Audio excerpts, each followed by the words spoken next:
서로 인사 나눌까요? 이렇게 인사 나누겠습니다. 감사합니다. Thank you. 이렇게 인사 나누겠습니다.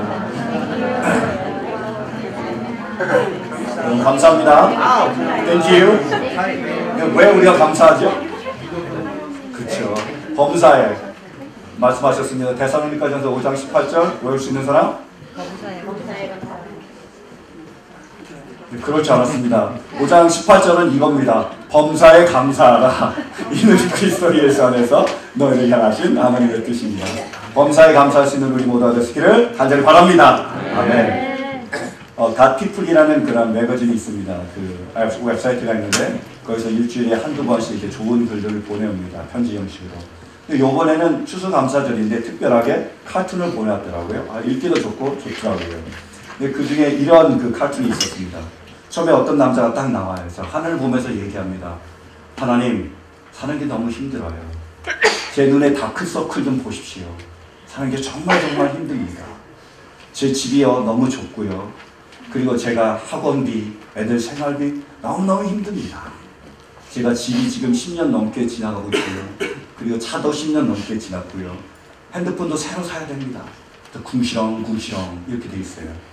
근데 그 다음 컷을 보니까 그 사람의 아들이 등장합니다. 그 아들이 아빠한테 이렇게 얘기하는 거예요. 아빠, 나 게임기 하나만 더 사줘요. 그 아빠가 대답합니다. 내 은혜가 내게 족하다. 다른 애들은 그것도 없어. 그러니까 이쪽 창문에서 예수님이 나오시면서 얘기합니다. 이놈아, 그게 내가 할 소리다. 확!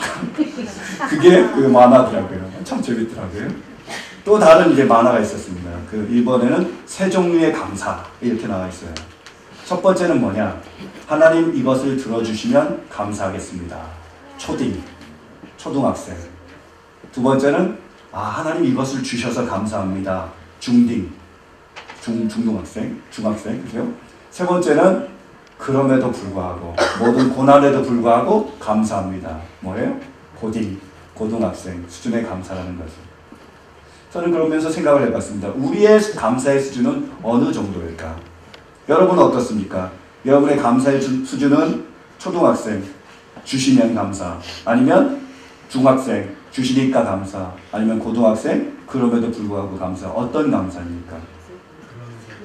혹시 그렇게 많이 베푸셨음에도 불구하고 아직도 불만하고 불평하고 그렇게 하나님께 감사하지 못하는 코 흘리게의 그런 수준의 감사는 아닙니까? 제발 여러분 우리가 그 수준은 벗어날 수 있기를 간절히 바랍니다. 그래서 그럼에도 불구하고 그 이상의 수준의 감사를 드릴 수 있는 우리 모두가 되시길 바랍니다. 오늘 말씀을 보면 하박국 선지자의 감사가 그럼에도 불구하고를 넘어서는 감사입니다. 하박국은 그렇게 하나님께 감사하고 있습니다. 한번 말씀을 보실까요? 17절 시작. 무화과 나무에 과일이 없고 포도나무에 열매가 없을지라도 올리브 나무에서 딸 것이 없고 밭에서 거두어 드릴 것이 없을지라도 우리의 양이 없고 외양간에 소가 없을지라도 도대체 가진 게 뭡니까?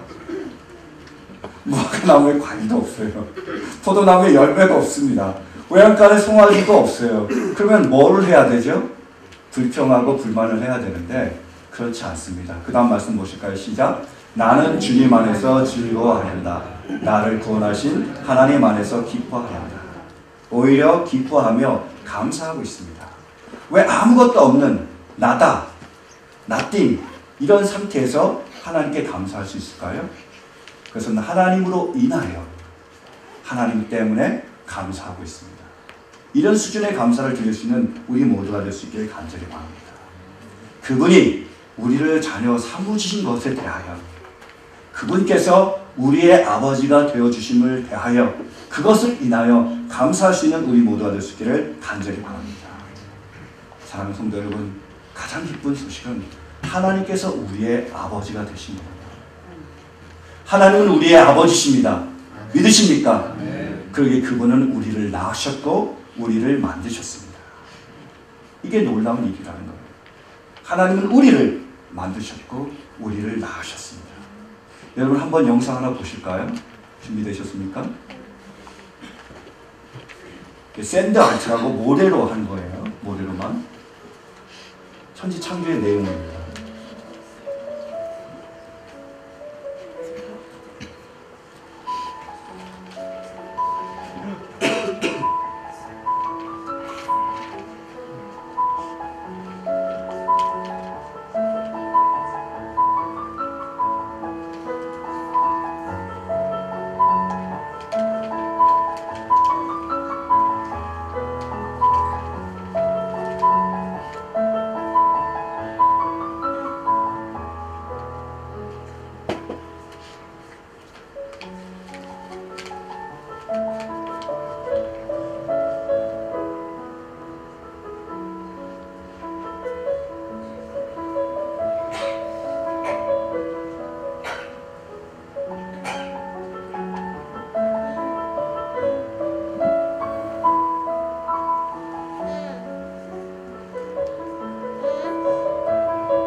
감사합니다.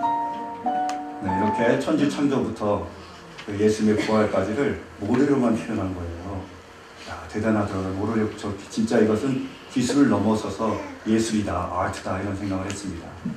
근데 제가 저걸 보면서 문득 드는 생각은 뭐냐면 저렇게 모래로 지어서 한순간에 없어지는 것도 우리가 그렇게 감탄을 하는데 정말로 하나님이 이 세상을 천지를 창조하셨는데 피조물인 우리를 만드셨는데 우리가 과연 그만큼의 감탄이라도 하고 있을까 이런 생각을 해봤습니다. 여러분, 하나님은 이 세상을 창조를 하셨습니다. 그러나 아직도요 정확하게 한치의 오차도 없이 이 세상을 다스리고 계십니다. 그리고 우리를 만드셨는데요 너무나 오묘하게 너무나 신기하게 만드셨어요. 그리고 수십억의 인구가 있지만 그 한 사람 한 사람을 지키시고 그들의 머리카락까지 우리의 머리카락까지 세고 계시는 분이 바로 우리의 아버지신 하나님이십니다. 여러분, 우리가 얼마나 귀한 그런 하나님의 존재인지 알고 계십니까? 여러분, 미술품 중에 가장 유명한 가장 걸작품을 뽑으라면 뭐가 생각이 나세요? 모나리자요. 그죠? 다 모나리자라고 생각하실 거예요. 모나리자가 걸작품이 될 수 있는 이유는 두 가지가 있대요. 첫 번째는 뭐냐? 위대한 사람이 만들었으니까. 그렇습니까? 두 번째는요, 이 세상에 하나밖에 없으니까. 모나리자는 누가 그렸죠? 당황하신 분들에서 빨리 얘기하겠습니다. 레오나르도 다빈치. 그죠? 대단한 사람이에요. 이 사람은 수학자인지, 과학자인지, 예술가인지 몰라요. 모든 걸 다 했어요. 천재 중에 천재입니다. 그 사람이 그렸기에 가치가 있는 거예요. 제가 그리면 아무도 안 보겠죠. 두 번째로 하나밖에 없습니다. 두 개가 있으면 가치가 떨어졌을 거예요. 근데 여러분, 우리는 누가 만드셨죠? 하나님이요. 하나님이 다빈치보다 못하실까요? 아니에요. 우리는 하나님이 그 위대하신 분이 만드신 하나님의 걸작품입니다. 또 우리는 이 세상에 몇이나 있을까요? 하나예요. 우리 자녀들이 저하고 비슷해도요, 걔네들은 나하고 달라요. 저는 이 세상에 하나밖에 없습니다. 그러면 우리는 얼마나 가치 있습니까? 그 가치를 돈으로 매길 수 없습니다. 그래서 하나님은 우리의 가치를 어떻게 증명해 주셨죠? 예수님으로 증명해 주셨어요. 예수님을 주실 만큼 우리를 사랑하셨습니다. 그건 뭐죠? 예수님만큼 우리가 그분께 소중하고 가치가 있다는 거예요. 사랑하는 성도 여러분, 우리는 하나님의 보배롭고 소중한 존재들입니다. 값으로 감히 가치를 매길 수 없는 그러한 존재입니다. 우리의 아버지가 하나님이시며 우리가 그분의 마음, 그분의 걸작품입니다. 이것을 잊지 않으시는, 그것으로 인하여 감사할 수 있는 은혜가 되시기를 간절히 바랍니다. 두 번째로, 하나님은 우리의 아버지십니다. 그러게요.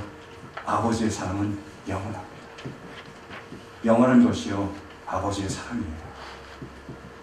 레이먼드 조라는 사람이 쓴 관계의 힘이라는 책이 있어요. 그 책은 인간 관계가 얼마나 중요한지를 우리에게 보여주는 소설처럼 된 책입니다. 그 책에 보면 어떤 중요한 거래를 성사시키기 위해서 하나의 미션이 있는데 그건 뭐냐면 4명의 친구를 만드는 거예요. 그 내용의 전체적인 이야기가 자기가 어떤 계약의 조건에 사인을 받기 위해서 4명의 친구를 만들어가는 과정 속에서 놀라운 일들이 일어나는 감동적인 이야기를 써나가는 글입니다. 근데 그 책에서 이렇게 질문합니다. 당신의 인생에 정말로 믿을 만한 친구가 없다면 당신은 인생을 잘못 산 거예요. 여러분, 여러분의 인생에 정말로 믿을 만한 친구가 있습니까? 누구죠? 없다면요, 실패한 거예요. 저는 그 말과 그 모든 이야기를 읽으면서 이런 생각을 해봤어요. 아, 친구라는 것은 굉장히 어려운 단어구나, 이런 생각을 해봤습니다. 친구는 한자에서 온 거잖아요. 어떤 뜻이죠? 친, 가깝다. 구는요, 오래됐다는 거예요. 친하면서요, 오래되기는 굉장히 어렵다라는 거예요. 관계가 멀리 있으면, 어느 정도 떨어져 있으면 관계를 오래 유지할 수 있습니다. 근데 관계가 가까워지면요, 그 관계가 오래되기가 어렵다는 거예요. 왜죠? 그 사람을 가까이 하다 보면 우리가 그 사람의 허물을 발견하게 됩니다. 단점과 약점을 발견하게 돼 있어요. 그래서 때로는 상심합니다. 실망하는 거예요. 그 허물 때문에요. 그리고 더 나아가서는요, 그게 상처가 될 때가 있습니다. 그러니까 어떻게 되는 거죠? 때로는 관계를 유지할 수 없게 된다는 거예요. 오래 끌지를 못합니다. 그 친구는요, 놀라운 단어예요. 가까이 있지만 그 관계가 계속된다는 뜻입니다. 그래서 친구가 되려면 전제 조건이 있습니다. 뭘까요? 상대방의 허물과 그 사람의 약점과 모든 약한 부분들을 감쌀 수 있어야 됩니다. 친구가 되려면요, 상대방이 나를 무시하고 모욕해도 참아줘야 돼요. 친구가 되려면요, 상대방이 나를 이용해도 이용당해줘야 됩니다. 친구가 되려면요, 상대방이 나를 배신해도 그것을 감싸줄 수 있어야 돼요. 그게 바로 친구더라고요. 여러분, 우리의 관계 중에 이런 관계가 있습니까?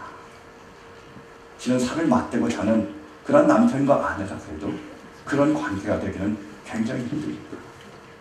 그런데 여러분, 우리 안에 이러한 관계가 있습니다. 어떤 관계일까요? 바로요, 부모와 자식과의 관계입니다. 자식과 부모와의 관계는 안 될지 모르겠지만 부모가 자식을 향한 그 사랑은 바로 이러한 관계입니다. 부모는요, 자식이 자신을 무시해도 더 나아가서 모욕을 해도요, 참아주시더라고요.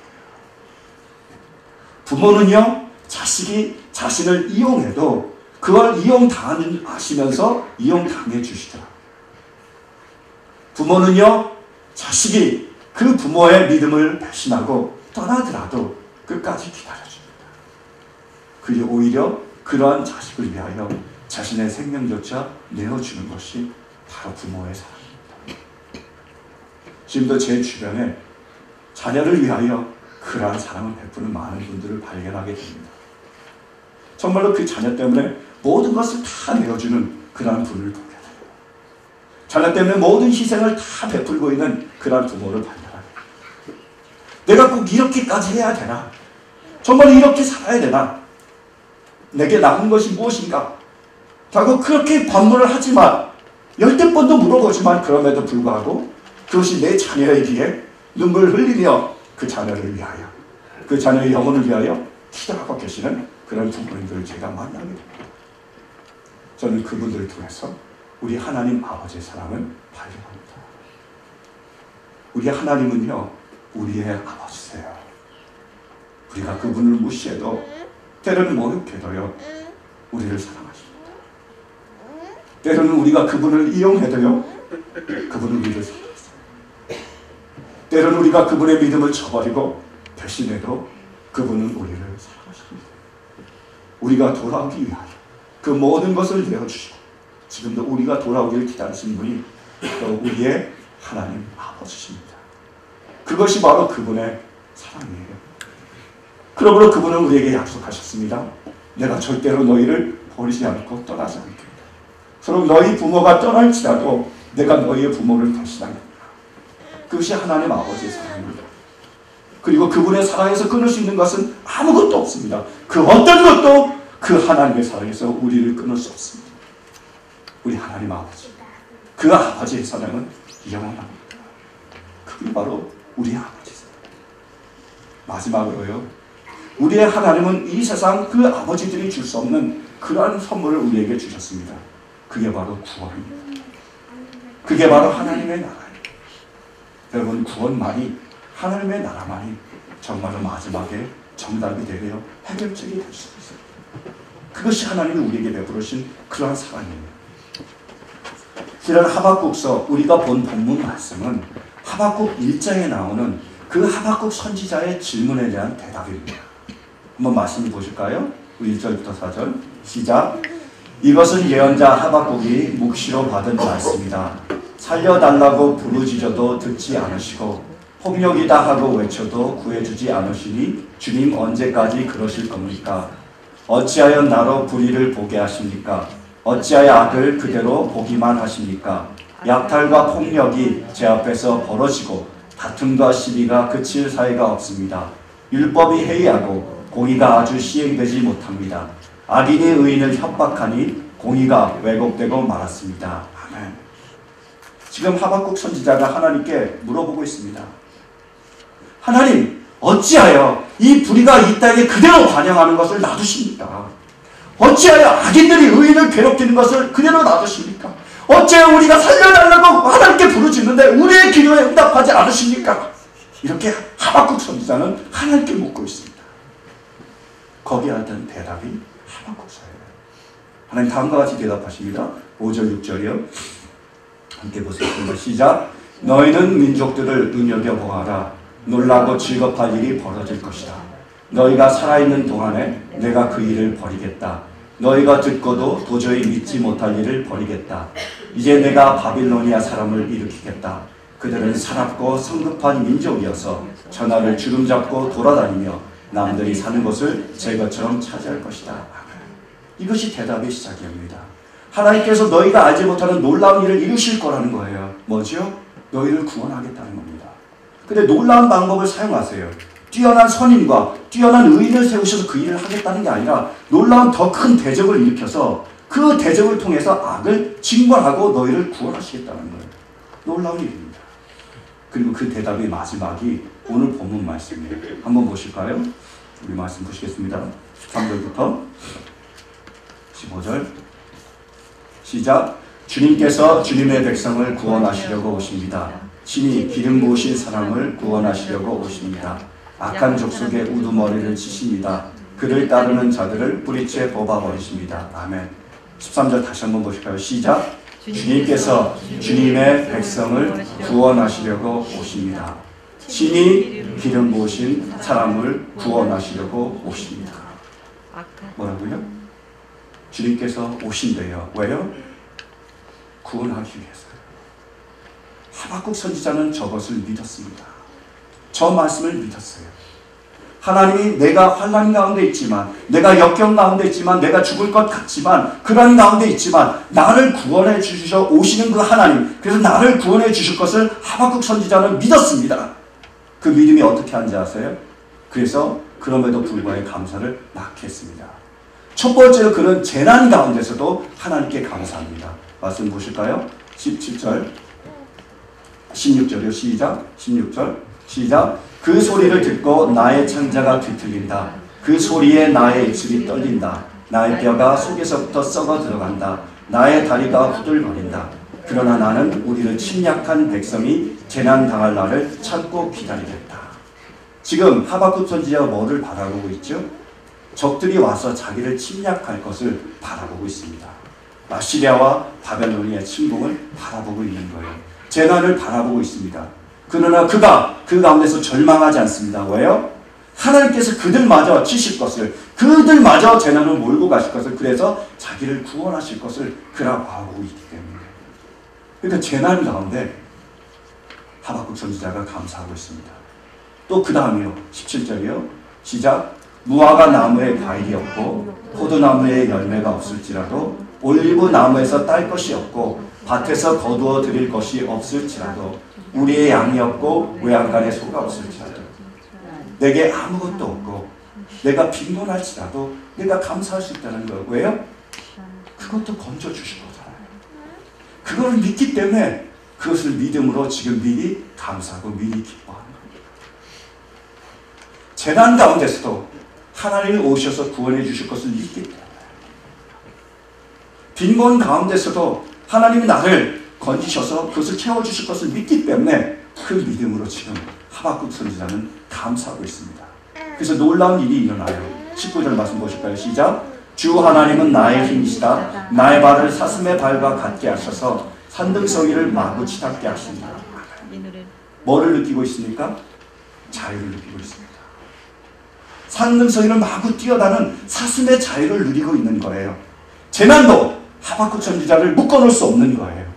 빈곤도 그분을 묶어놓을 수 없습니다. 자유하게 뛰어놀고 다니는 거예요. 평안과 그 위로를 그가 누리고 있습니다. 왜요? 믿음 때문에요. 하나님이 주시는 그 구원이 때문에.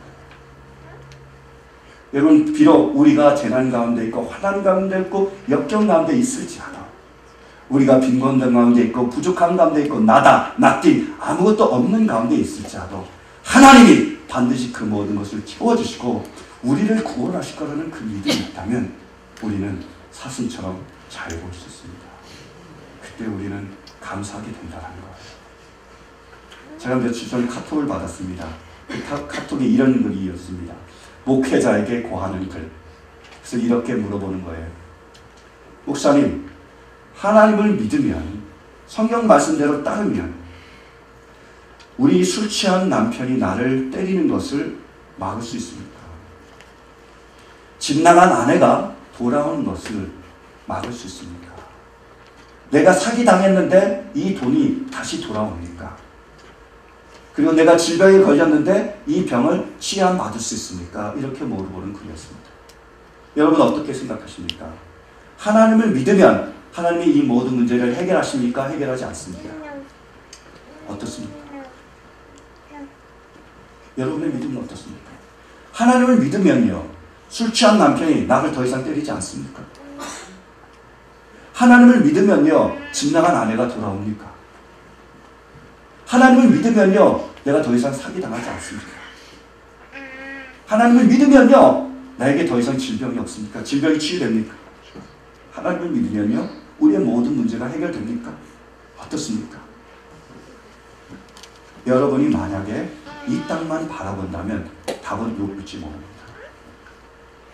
그러나 우리의 믿음이 저 하나님의 나라와 그분의 구원을 바라볼 수 있다면 그 답은 예스입니다. 하나님은 반드시 그 모든 문제를 해결하십니다. 그래서 우리를 구원하셨고 우리를 하나님의 나라로 천국으로 인도하신 거예요. 여러분, 천국에서는요, 더 이상 술 취한 남편이 폭력을 휘두르지 않습니다. 천국에서는요, 더 이상 아내가 집을 나갈 이유도 없습니다. 천국에서는요, 우리가 사기당하지 않아요. 천국에서는요, 우리가 질병으로 고통받지 않습니다. 천국에서는요, 우리가 더 이상 싸우지 않아요. 더 이상 미워하지 않습니다. 더 이상 증오하지 않으며 더 이상 원수가 되지 않습니다. 거기에는 눈물이 없습니다. 거기에는 고통이 없고 거기에는 신음이 없습니다. 하나님은 우리를 위하여 그 곳을 만들어 주셨고 지금도 우리에게 역사하셔서 그곳으로 인도하고 계십니다.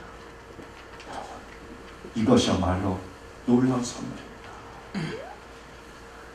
저에게 가장 안타까운 것이 있다면 때로는 사람들이 그곳이 얼마나 좋은 곳인지, 하나님이 우리에게 주신 그 구원이 얼마나 크신지 우리가 모르고 있기 때문에,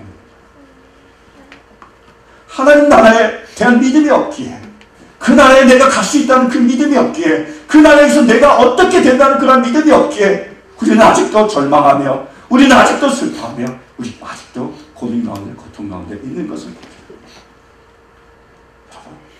기독교는 이 땅을 위한 종교가 아니에요.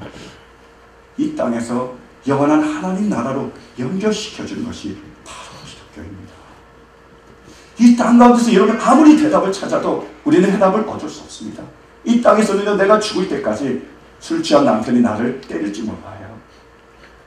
이때서 죽을 때까지 아내와 싸우다가 말지도 모릅니다. 그러나 우리가 그 가운데서 기뻐할 수 있는 이유는 뭐죠? 천국이 있잖아요. 하나님 나라가 있습니다. 그 나라 가면요, 하나님 우리의 모든 슬픔을, 우리의 눈물을 씻어준다고 약속하셨어요. 그 나라가 정말로 기다리고 있습니다. 하나님이 우리에게 그것을 허락하여 주셨어요. 우리의 아버지시게 지금도 그 나라로 우리를 이끌어가고 계십니다. 여러분, 이 믿음이 우리 모두에게 있을 수 있기를 간절히 바랍니다. 그분이 바로 우리의 하나님이세요. 저는 추수감사절을 맞아서 제 삶을 돌아봤습니다. 길지도 않은 삶이지만 한번 돌아봤어요. 그러니까 많은 어려움들이 있었더라고요. 3년 이상 신분 문제 때문에 굉장히 힘들었습니다. 자칫하다가는 제가 영주권도 못 받을 뻔했었어요. 아찔하더라고요. 또 1년 이상 제가 마피아로 생활을 했습니다. 마피아 뭔지 아시죠? 마누라 피 빨아먹는 아저씨, 그 생활을 했습니다. 와이프가 벌어둔 돈으로 제가 살았어요. 굉장히 어렵더라고요. 자존심 팍팍 상합니다. 또요, 때로는 제가 원치 않은 일들을 많이 당하게 되고, 때로는 사람들로부터 억울한 일도 당하게 되고, 정말로 힘든 일을 많이 겪으면서 도저히 못해 먹겠다, 내가 한국으로 돌아가야 되겠다 라고 생각한 적도 있었습니다. 근데 지금 와서 생각을 해보니까요, 그게 그 당시에는 걸림돌이라고 생각을 했는데 지금은 디딤돌이었더라고요.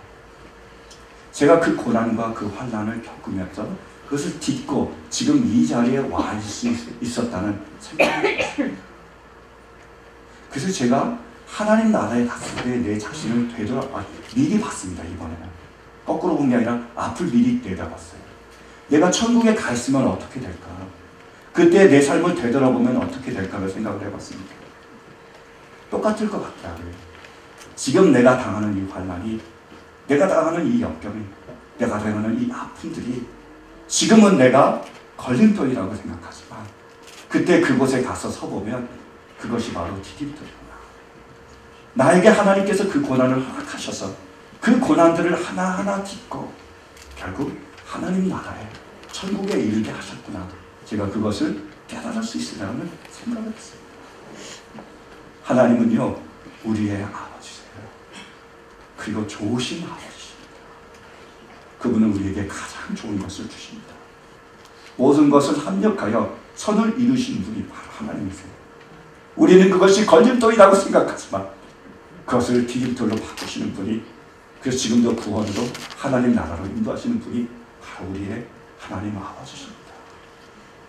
사랑하는 성도 여러분, 그 구원을 주신 하나님을 향하여, 구원을 이루실 때까지 우리를 이끄시는 그 하나님을 향하여 우리가 감사할 수 있게 되기를 간절히 바랍니다. 이제 말씀을 맺겠습니다. 여러분, 우리는 어떤 정도의 수준의 감사를 하나님께 드리고 있습니까? 하나님이 많이 주셨는데, 많이 베풀어 주셨는데 아직도 불만하고 아직도 불평하고 아직도 궁시렁궁시렁 거리면서 하나님께 감사하지 못하는 코올리게 수준의 감사입니까? 아니면 하나님 이것만 주시면, 하나님 저것만 주시면, 하나님 이것만 들어주시면 내가 감사하겠습니다, 그런 초딩의 감사입니까? 아니면 내가 받지 못한 많은 것들이 있지만 그래도 나에게 주신 것을 바라보며 그것에 감사하는 중등 수준의 감사입니다.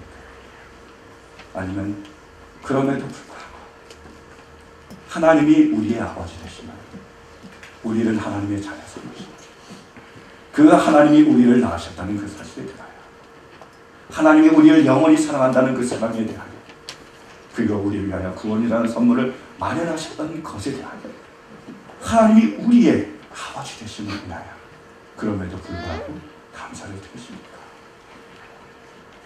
사랑하는 여러분, 이 시간 우리 모두가 그 하나님을 만날 수 있길 간절히 바랍니다. 그리고 그분의 사랑을 우리 모두가 느낄 수 있길 간절히 바랍니다. 그분으로 인하여 진정으로 감사드릴 수 있는 이번 추수감사들이 될 수 있길 간절히 바랍니다. 하나님 한 분만으로 그분이 아버지 되심을 인하여 우리가 그분의 자녀됨을 인하여 감사할 수 있는 우리 모두가 될 수 있기를 간절히 축원합니다. 함께 기도하시겠습니다.